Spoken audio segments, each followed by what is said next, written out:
Just stay open. Great. So thanks for joining us, everyone. Sorry about the delay. Just a little bit difficult figuring out exactly what's going on with the technical stuff, as well as getting the people on board that we're hoping to have here. Unfortunately, Reed is at another meeting right now, so I'm going to go ahead and begin speaking here. So the content of today's webinar is omni-channel protection. And I think this is kind of a growing trend.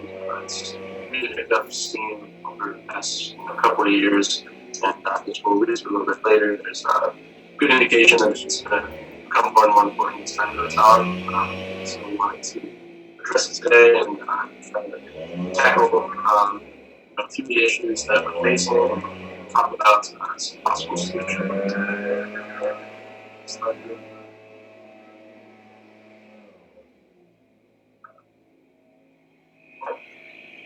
Okay, so today's presentation, we're going to focus on current issues facing the Omni-Channel. Then we're going to chat briefly about what we're projecting as going on Omni-Channel in the future, and then talk, most importantly, about solutions that we have at our fingertips currently and what we plan on having to move forward, and chat about exactly what approach we think is going to work best. So,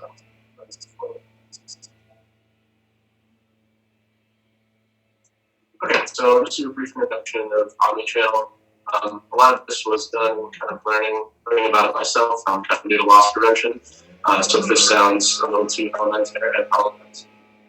So Omni-Channel approach for us retailers provide customers with a convenient and information-rich experience of online shopping, coupled with the advantages of local physical store. And so, just from that short description, you can kind of, you already, being in loss prevention, you probably already feel a tinge, that's going to lead to some problems. We got people buying stuff online and then trying to return it in stores. That completely messes with, our inventory. It messes with, how strict we can be on having what you see when returns happen.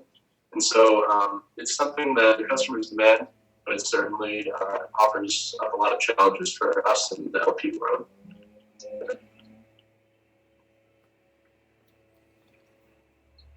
Okay, so I want to point out that we aren't the only people talking about this, which is, I think, a good thing. We have a couple people in the industry that are kind of leading charge on this, and we had, I think, 2 different sessions on it at our NRF this year, which was great. And so I had a quick quote here from Fred Becker, who actually came down and visited LPRC yesterday and 2 days ago to help us on our Impact conference.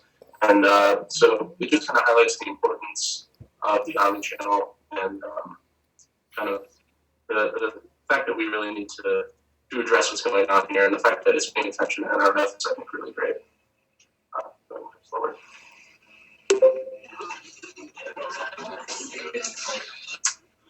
Okay, so I'll go ahead and highlight a few of the current challenges.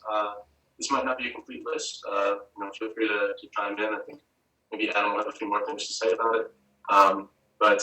So channel synchronization is a big one. So when you have an online sales distribution where folks can buy stuff online and then return it in stores, that messes a lot with how you kind of tag your merchandise, how you keep inventory. As I mentioned, when you return something, someone makes, if 4 returns come into a brick and mortar store for something, then now you have an overstock. You deal with that, and just the logistics of synchronization. The technological aspects I think are also kind of a challenge for folks.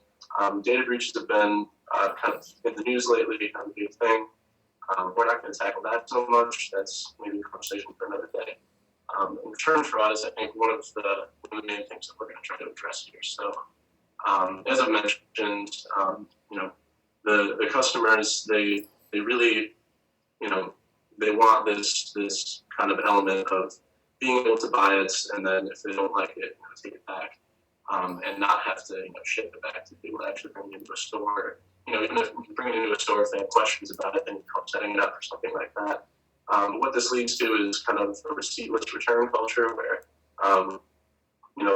maybe in the past folks would buy a product at the store on Main Street, get a receipt, and if it's not working or they don't like it, they just go back fairly soon and return the item with that receipt. And so with that not happening, with receipts kind of coming from all over the place, electronic receipts, this creates a big issue, as I've already alluded to. So you have a couple of different possible openings here. People can just return stolen goods, which is really a huge concern. So people will go into a store, a brick and mortar store, and take things and then return them as though they bought them online or as though they bought them from another place. And this is, a self-feeding problem where because people have figured this out, it leads to more theft, and that's really a concern. And so you also have goods purchased from other merchants, and so I can buy something on sale from from Best Buy, and then if I don't like it, I can take it back to another store where the price is higher. You get more store credit than I actually paid for. And then online goods on fraudulent credit, and so that turns back a little bit to the data breaches, but we're talking about a little bit more on a small scale level. Maybe somebody buys something with a credit card that they know is at the limit or something like that, or there's just a situation where if somebody buys something that the money that they used to buy isn't actually there. And so to address these,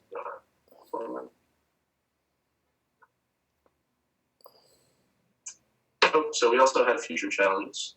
And so the retailers, there's a few surveys that kind of try to gather where the retail space is going in the future.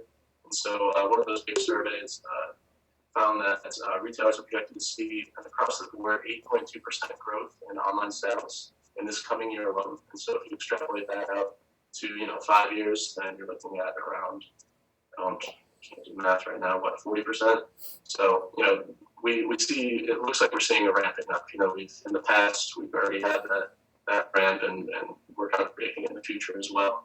And so what's going to happen is the problems that you have now with LP and the Omni-Channel are only going to become more apparent. They're only going to become a bigger deal as more and more volume is getting pushed through this avenue of sales. And then, of course, we'll get new challenges as well, as you do with anything that's kind of evolving. And so the idea here, and kind of one of the mantras of the LPRC, is you might get these new issues, but you can't really address each individual issue. What you want to do is kind of try to tackle the actual problem. And so the problem here is that there's no way to track these items, right? So when you sell them in one place, the receipt is really kind of what you try to go by, but people can just return something completely different and take it other places. And so the real issue here is that we don't have kind of individual tracking abilities for each item.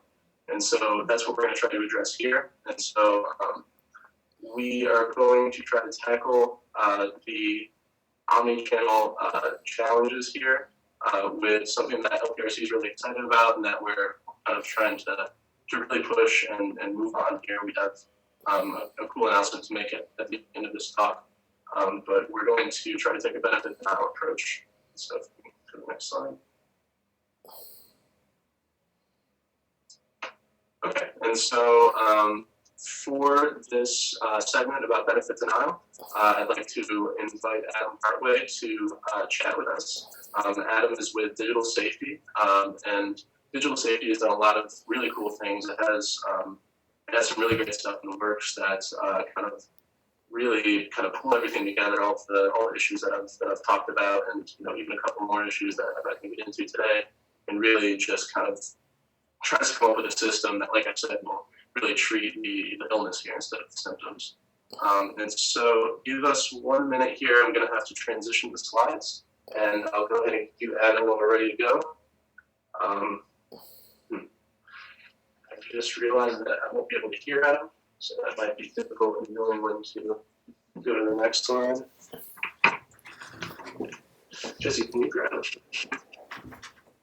I'll just give you a. I'm trained to tell you when to turn it and advance it. Okay, so Kyle's going to let me know here when it's time to switch slides.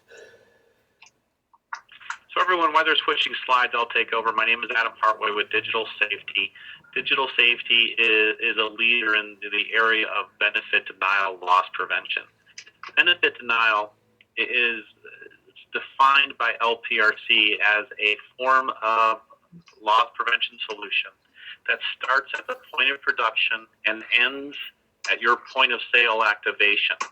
This process can either be done digitally, mechanically, or LPRC is exploring with several solution providers right now the fact of doing dispensing machines, vending machines in the stores. Now, some of this addresses the Omni-Channel, some of it does not. We'll get more into that in a minute.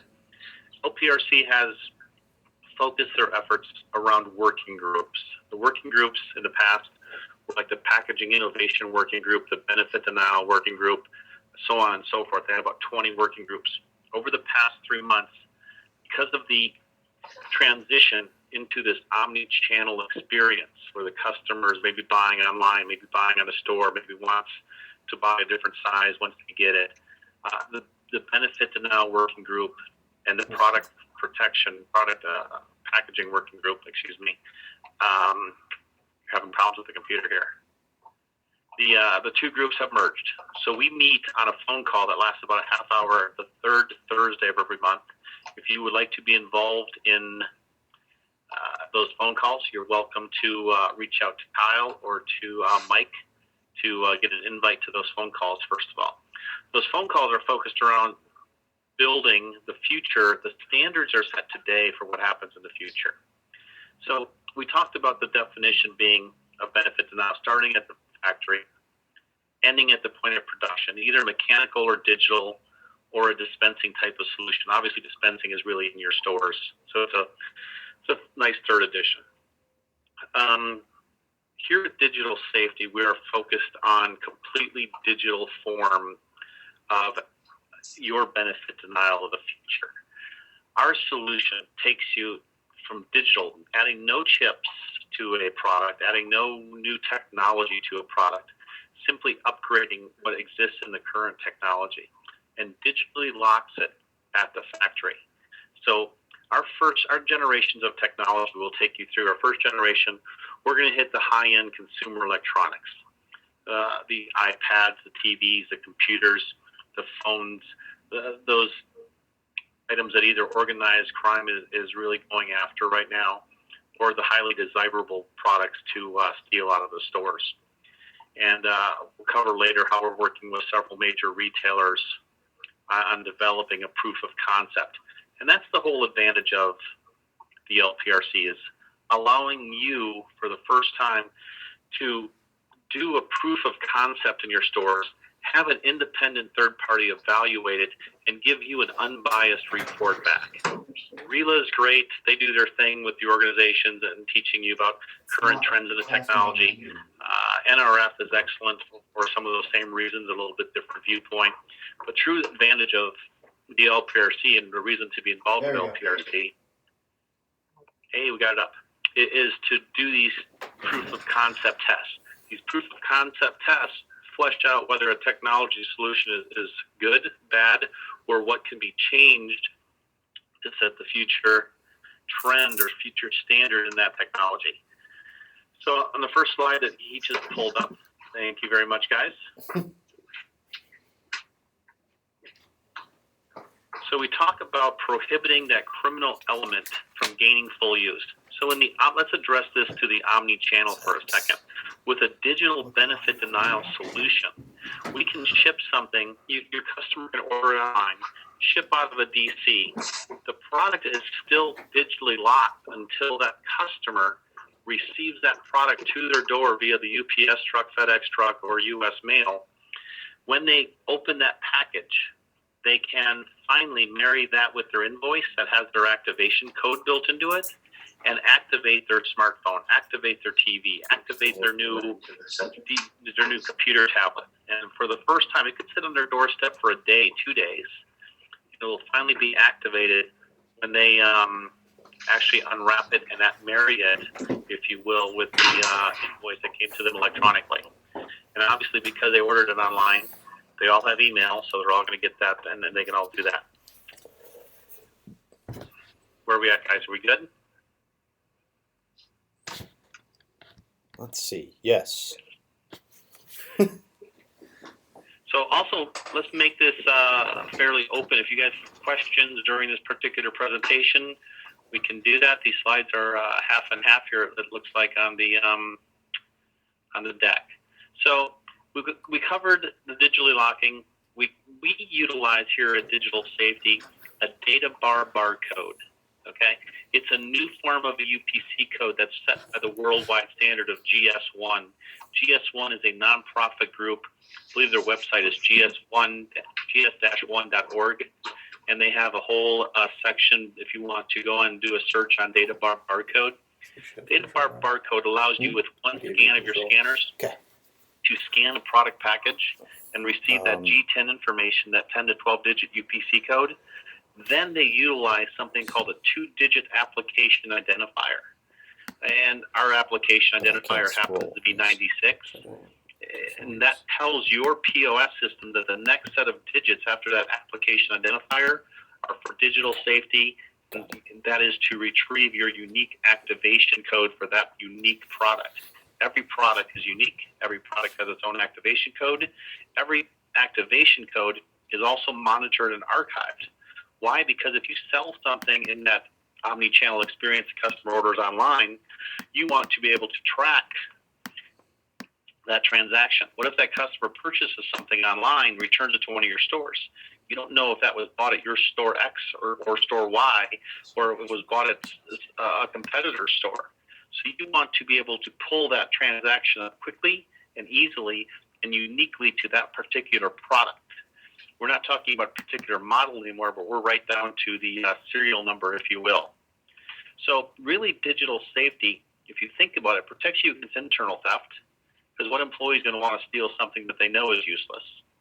It's going to protect you against external theft, because we have this product packaging that you see a box mark, if you will, on the left or right side of your screen right now. It's actually when it's a little triangle with the digital lock in it.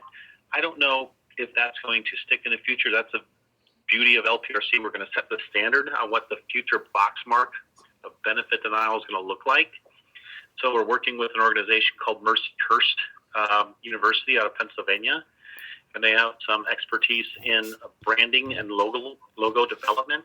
So we're going to work with them to develop a logo much like the Energy Star symbol or UL symbol represents something to the consumer. We want that benefit denial box mark to represent something to the consumer and the offender community as well. And LPRC will own that box mark in the future, because it will not be specific to digital safety. It will not be specific to any other benefit denial solution provider, but it will be specific to benefit denial. And it'll be actually a way for LPRC to monetize the box mark and sell it to manufacturers around the world. So we can say turn page. And I've got about 5 more minutes of your time. So what digital safety does is we sell security codes to the manufacturer, who implants that code into their product and ships the product to the retailer. The retailer then obviously activates that product by a simple one-time scan at the point of sale. Customer goes home, no internet access needed, no phone calls needed, should be able to grab that activation code right off of their receipt that's given to them after payment is tendered. So we can also reduce some some credit card fraud as well. And once that product is unlocked, it is permanently unlocked. There is no way for that consumer to relock that product, which is a huge advantage. Now, there is a way for you, the retailer, as we'll go to the next slide, to relock that product if it comes into inventory. So some of the products that we do protect, a first generation, I talked about this briefly during the introduction, we were getting set up, consumer electronic products, wide ranging from game consoles to your IT, your tablets, your digital imaging. Think of the new wearable category that's coming out in watches and other health related products. Where do we go? Where does digital safety go after this introduction into high-end consumer electronics? Our next generation, think of anything with a power cord attached to it. okay, a power source of some kind. So that takes you into tools, appliances, some other categories that are kind of exciting. But as you walk through your stores, you'll see things with power cords. You go, yep. As soon as digital safety gets there, we can protect that. And what benefit denial will do for you, whether it's a digital or mechanical, it'll protect a category. It'll render that category, basically, it'll give it an inert product. It'll make it a brick, if you will. The thief in your store will have to move to another section. You'll be able to reallocate your resources away from that benefit denial protected category and maximize your efforts against categories that cannot be protected by benefit denial, because benefit denial can't do everything. One thing that digital safety stayed away from is the optical disc. We do not have a solution for optical disc. There are some optical disc benefit denial solutions out there, and I believe ProTech is part of LPRC, so we can address that with them if you have interest in that particular category on this call. Our third generation here at Digital Safety will take into health, wellness, cosmetic type of products. And you're probably asking yourself, how long does a generation take to roll out? I'm guessing anywhere between 2 and 3 years before we can move from category to category. So do we have any questions yet? Are we doing well, guys? So within digital safety's technology, we give you, the retailer, 4 different activation codes. There is a one-time unlock code that's unique to the product that the consumer will use at home. There is a delayed lock. A delayed lock will allow you, the retailer, to pick any product out of your inventory, enter this universal code, and it will stay unlocked for a certain amount of time after that product is delayed unlocked. So if you have a camera, for instance, and you want to use that camera for display, you will put that camera on display, you will enter the unlock code, it'll stay unlocked for a 2-minute time, and then it'll completely shut down. Now, if you want to put that camera back into your inventory sometime, or if you have a return product, we can also give you a relock code that's universal. So somebody buys a TV, for example, returns it to your store because it doesn't fit on their wall or whatever reason, it wasn't quite the picture they wanted. You can take that back into inventory, relock it with a universal code. You, the retailer, will have access to this. The consumer will not. And you can put that product locked back into inventory. Now, once that product is in your inventory, it's locked, and the benefit of stealing that product is denied. However, because that product has an activation code that's already been revealed, it is one activation for each product. So serial number 1234, I'm going to use a short code here, goes out, and it comes back, serial number 1234 comes back, you relock it into your inventory.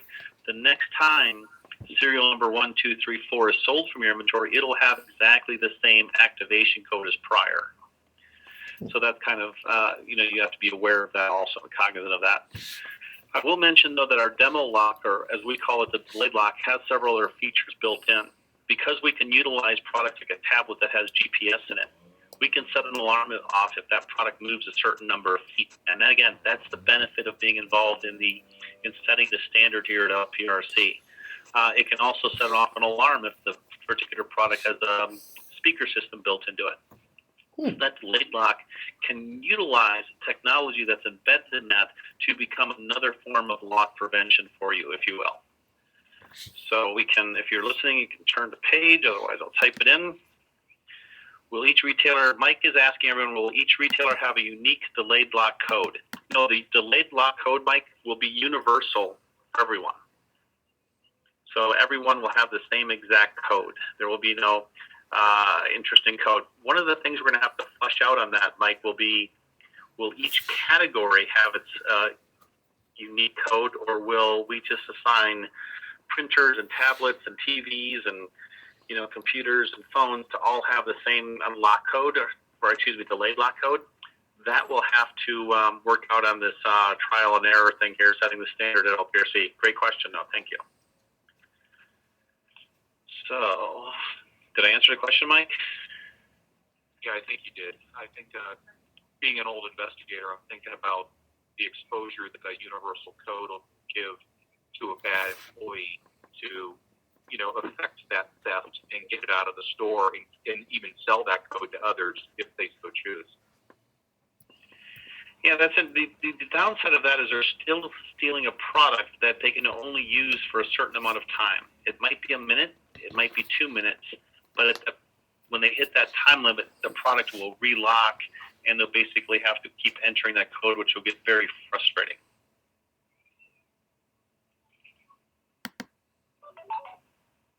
Hopefully it'll frustrate them. The great thing also is that our system is completely digital. And we all talk about hacking and this online experience these days. If this solution ever does get hacked, all we have to do from a global standard is reset our encryption keys. We have about 2.8 million encryption keys. So each day we distribute a new encryption key to our stores, to our retail partners. If that ever does get hacked, all we have to do is change that encryption key, and the organized crime ring will have to rehack the complete solution again. So it's brilliantly designed, and we have a number of ways of knowing actually if our system has been hacked from just a geographical standpoint also. So we talk, how does the consumer start to embrace a technology that they've never seen or heard of before? We're going to talk about a box mark. We've talked about LPRC owning that box mark. We've talked about the consumer, and more importantly, the offender community being able to recognize that universal box mark, whether it's digital safety, ProTech, whoever it might be, Incom, they've all got their solutions. So one great way to get involved with LPRC and stay setting the standard is to get involved in this box mark development. We're going to form a subgroup of the the product protection work group to help us through this and work with Mercy Hurst. So we welcome your input on what symbols look good to you, what symbols look bad. I'd also like to open it up to the floor right now. You guys are, working with these people every day out there, the offender community. How long, when we develop a box mark, what is your opinion on how long it'll take for that offender to recognize that box mark on packaging? Any comments?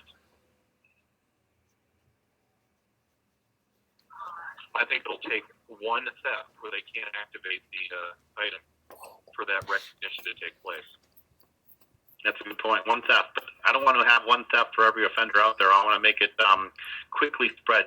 Do you think social media will help us spread that word?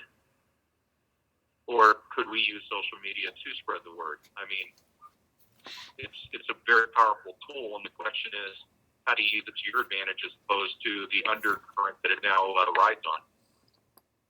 Yeah, I think you're absolutely right. I think it'll take one theft, but we cannot afford one theft for every offender out there, so we have to shorten that window. And I think we will utilize a variety of levels of PR, and social media will be a big part of our campaign from a universal standpoint. I've heard between 18 months and 36 months for everyone to kind of start to recognize it. Now, the other flip side of the coin is, how long will it take the consumer to recognize this really doesn't interfere with their rightful purchase? Any comments there?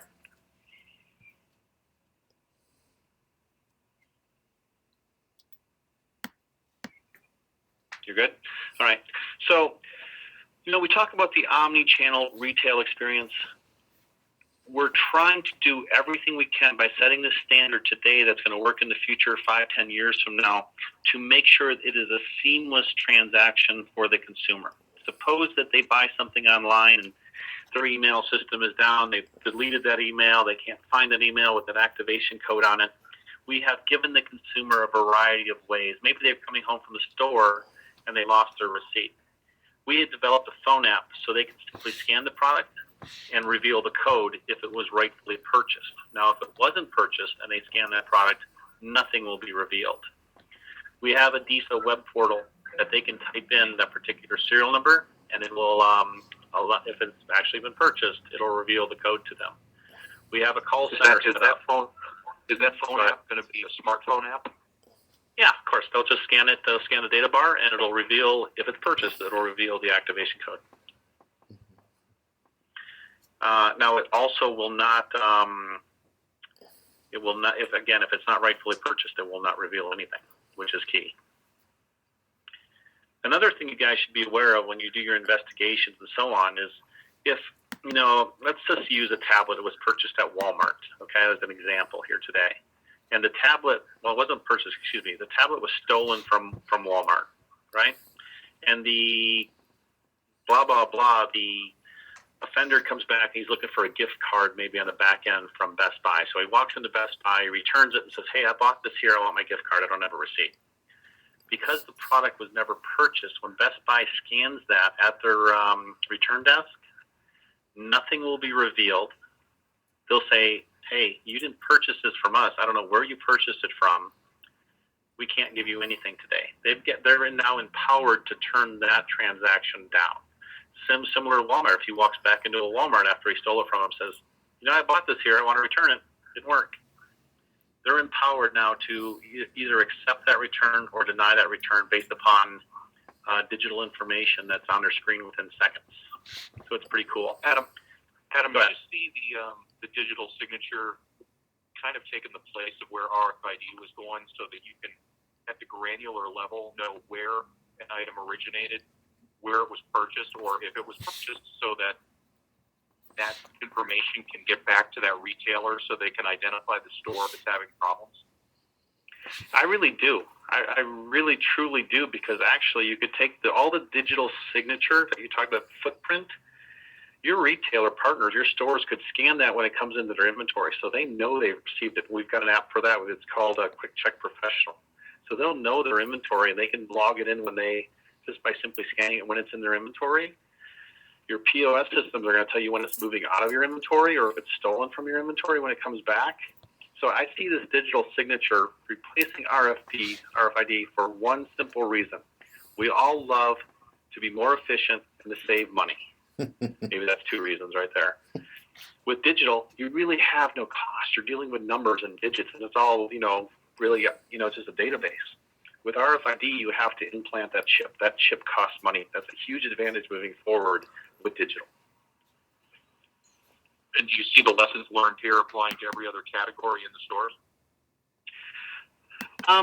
I think as we get into benefit denial, my vision 10 years from now is we will have this moving into more and more categories, including adult beverage. I would love to be able to someday work with people like the Gap on clothing, and et cetera. That might be, benefit denial is great in some categories. We have to develop it fully to understand where we're going in next generation, if you will. But then that might be a window for RFID to come in with their technology. Maybe it's a dual road we need to come into, and we need to explore this a little bit more. I'm not going to cover that. Good. Yeah, you have to have the full vision, I think, in this particular case. Somebody cannot solve all the world's problems. I think we've tried to do that in the past, and it's gotten a little muddled. So our activation screen, guys, is pretty simple. The big thing is we have to make that right. Once they get to the screen, that consumer that buys it, we have to make them feel comfortable. We have to make them feel warm, and we have to make sure that they're welcome on the screen with clear instructions on the package and on the screen at first. Maybe later we can drop the package. You notice that we've taken some security measures here. We mask the code. We don't tell you how many digits you have to enter. We've done little things behind the scenes with our particular solution that suppose that they try to get a smartphone and they try to, hack into it, and they can't digitally unlock it, so they're, sending random codes to it. We actually put a 5-second gap in between each code that they can enter. They can enter as many as they want, but there's a 5-second gap. So that'll prevent those computers from just ramming codes down until they unlock the product. So there's little things tweaked, if you will. How you can turn, if you can hear me, I don't know. Beep. So obviously we're set up for that brick, experience. It's easy for us to take something to the factory, distribution chain, supply chain, if you will, into the retailer. Point of sale activation for us is really simple. Now we start talking about the Omni-Channel Experience and blending that, merging that, seamlessly integrating that with the, if he turns the page. with the e-commerce. So the way our e-commerce solution works is same as your brick and mortar. We've talked about this already a little bit. The factory locks the product. Your one-time scan at your last cut point or touch point in your DC will electronically reveal that activation code of a TV. Let's use as an example. Well, that TV is then shipped out to, customer XYZ. Now, here's your choice as a retailer. You can put that activation code and label it onto that product when it leaves on that UPS truck, which to me is kind of saying, hey, steal this because here's the activation code. Or I would suggest that we set up a solution that allows us to, and we're working with Walmart, and Office Depot has also had some great input on this also, is allow you to scan it at your last cut point, and then you electronically email your customer. So your customer will hold that invoice and that activation code for a couple of days until they receive the product. And at that point, when they get the UPS delivery, they go to their computer, say, here's the activation code. They have to go through a startup process anyway of setting up a TV or setting up a tablet or setting up whatever device it is. And you simply marry the two together. That product is protected to their door. Now, here's a solution that I really like from Office Depot. Office Depot is going one step further, and they track their particular products. So they know when that product is delivered to their customer. They're going to hold the activation code until it's delivered. Then they're going to email or text the consumer and say, hey, you've just received your product from us. Here's your activation code. Enjoy. So with LPRC, we're on this proof of concept testing. We have on the 19th of August, just 10 days ago, we met with Walmart. We met with Target. The Best Buy guys were there. Office Depot was there. Barnes & Noble was there. T-Mobile was there. And the following retailers are also joining in on this benefit denial proof of concept testing in LPRC monitored store labs. So Walmart, Sam's Club, Costco, Target, Best Buy, Sears, Office Depot, Barnes, Home Depot, and T-Mobile. Tim just came over, Tim Fisher. I'm going to use him as a little example here. He just came over as Vice President of Asset Protection from Best Buy to T-Mobile. And he called me and said, Adam, the inventory that I'm losing is one thing, and I appreciate that, but these people are coming into my stores with guns drawn. He says it's the Wild West out there. He says they just want these phones at all costs, and take the phones, but for God's sakes, leave my people, in one piece. He says that's his biggest concern right now. And if you think about it, if that potential armed gunman comes in your store and knows that everything here is benefit denial protected, they're not going to open that door. That confrontation is never going to happen. Ultimately, 5 years from now, whenever it is that this rolls out at the speed it's rolling out, this is what we want to have, is someone say, I can't go steal those smartphones anymore. So your retailers can get involved in this participation. Verbal support, like I've just mentioned, these people are supporting the proof of concept.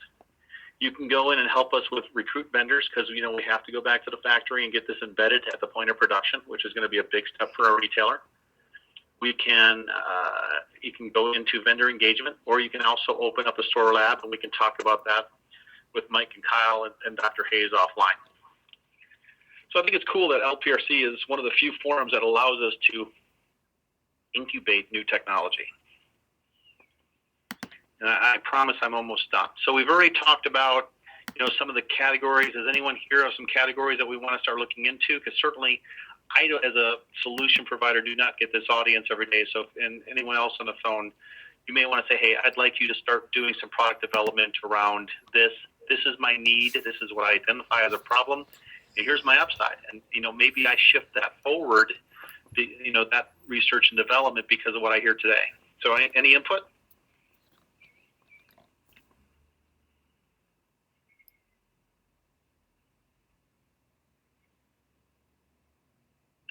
Cool, guys.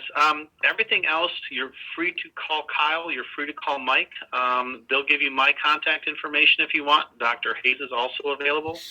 And we can set this up on an individual basis to move forward. Thanks for your time. Thanks for your participation today. I really appreciate the audience. Have a good holiday weekend. Okay, great. Well, thanks, Adam. That was really cool. Just give us 1 second. I'm going to try to pull my slide deck back up here.